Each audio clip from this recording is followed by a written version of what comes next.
Hello, and welcome to today's presentation on the Mexico City policy. So I found this article on KFF, which is an independent source for information on health policy, polling, and just journalism. So this policy was first introduced in 1984 by the Reagan administration and was aimed to restrict funding for organizations that promote and provide abortions as a method of family planning. And then over the following administrations, this policy would either be, expanded upon or retracted back, just depending on the political affiliation or the party affiliation at the time. It was really during the Trump administration where the policy really saw changes.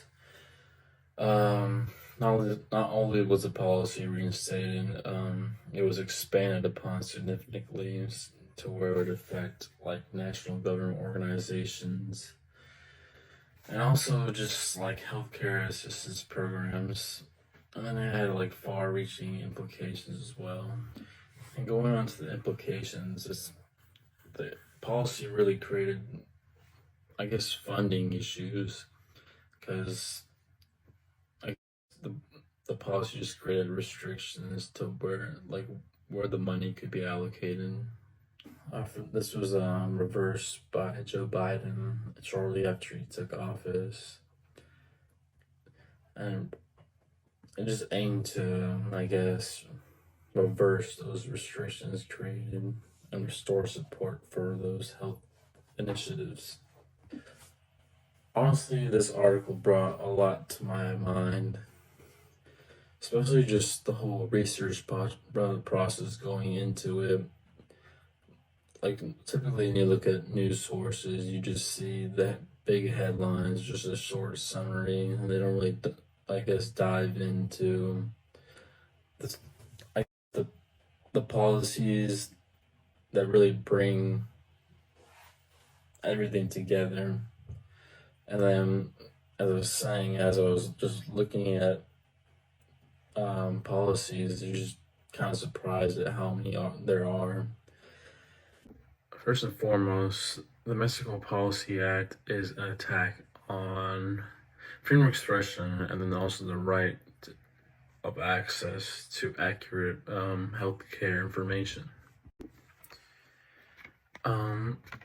By imposing American political ideologies on foreign NGOs, it kind of restricts information and informed medical discourse. It also limits the autonomy of the healthcare providers to offer complete and unbiased care to their patients. This isn't only ethically flawed, but also hampers efforts to promote informed evidence based on research decisions.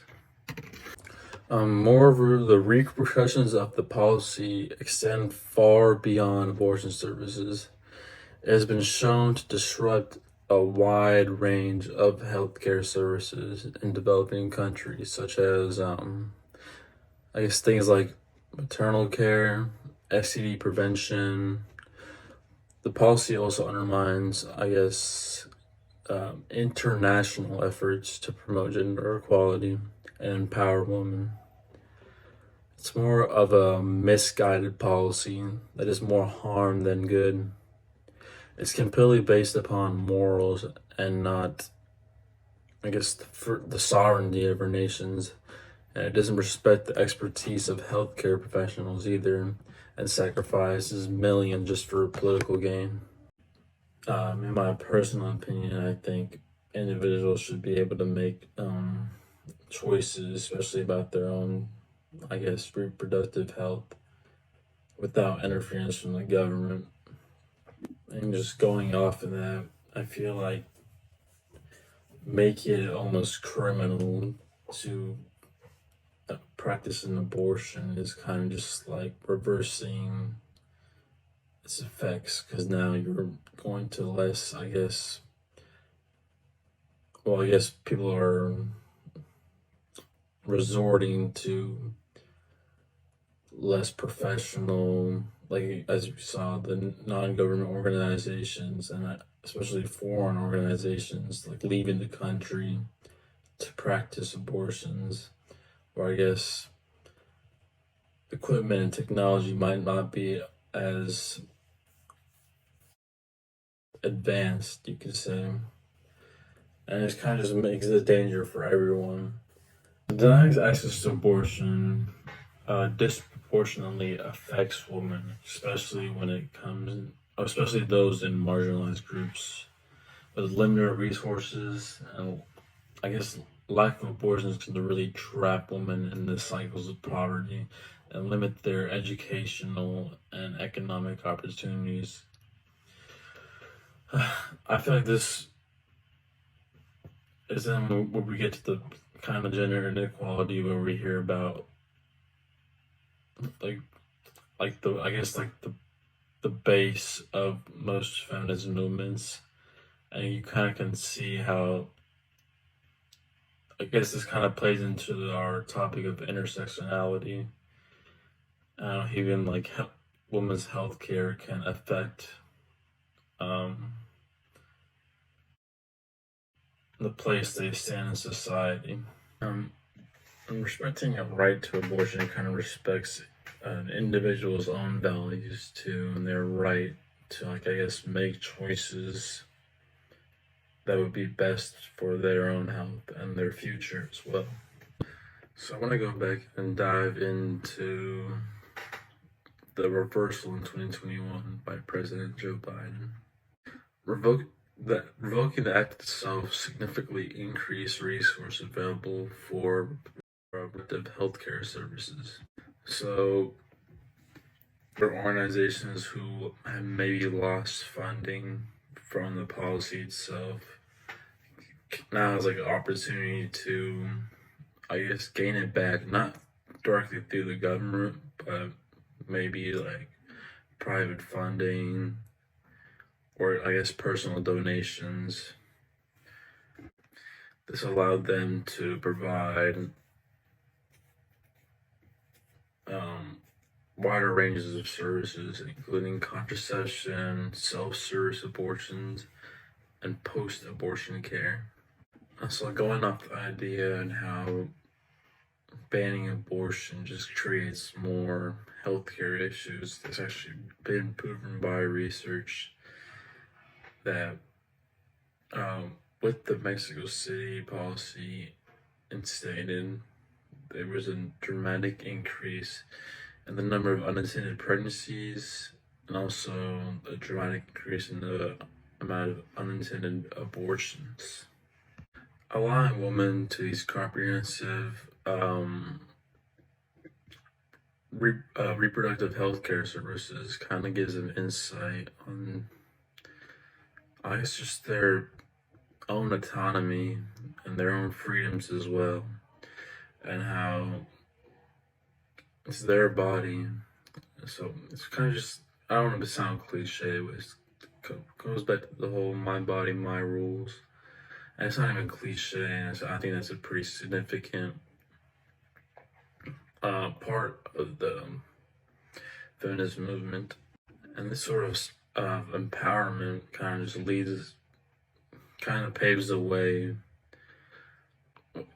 I guess, society as a whole, towards just making life a bit more equal for everyone. Not even a bit, significantly more equal for everyone. Moving on, I just wanted to see, I guess, you guys' personal opinion on some of these topics that we're discussing.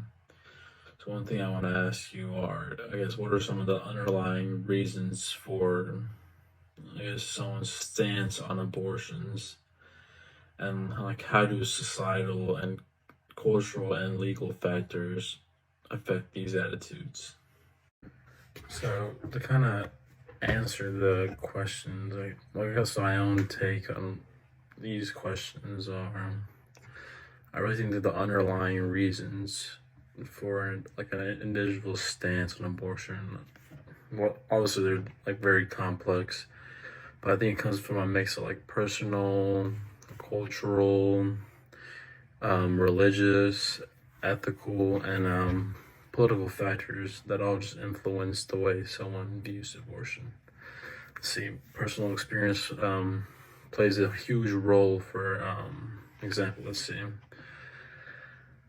say you were to have an unintended pregnancy. Obviously, like if you weren't prepared for a child and you don't think you can provide for it, I think abortion might be your best bet. Or maybe like you've had your own personal experience where you dealt with pushing through those factors that hold you back. And then, let's see, cultural norms might play a huge role, and just like how, let's see, think like maybe all life is precious, and like maybe highly opposed abortion.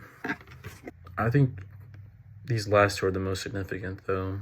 I think religious beliefs are a significant factor, as like many have teachings that are on the morality of abortion. Some might adopt their faith as their own moral compass, and I guess one of the most obvious issues, not relating to religion, but just like influence, not really an issue, it's just an influence, would be someone's political identity. Obviously, you have left, conservative, and liberal. Obviously, there's other different ideologies, but I guess the two-party system really has a huge influence in America on really your views on abortion.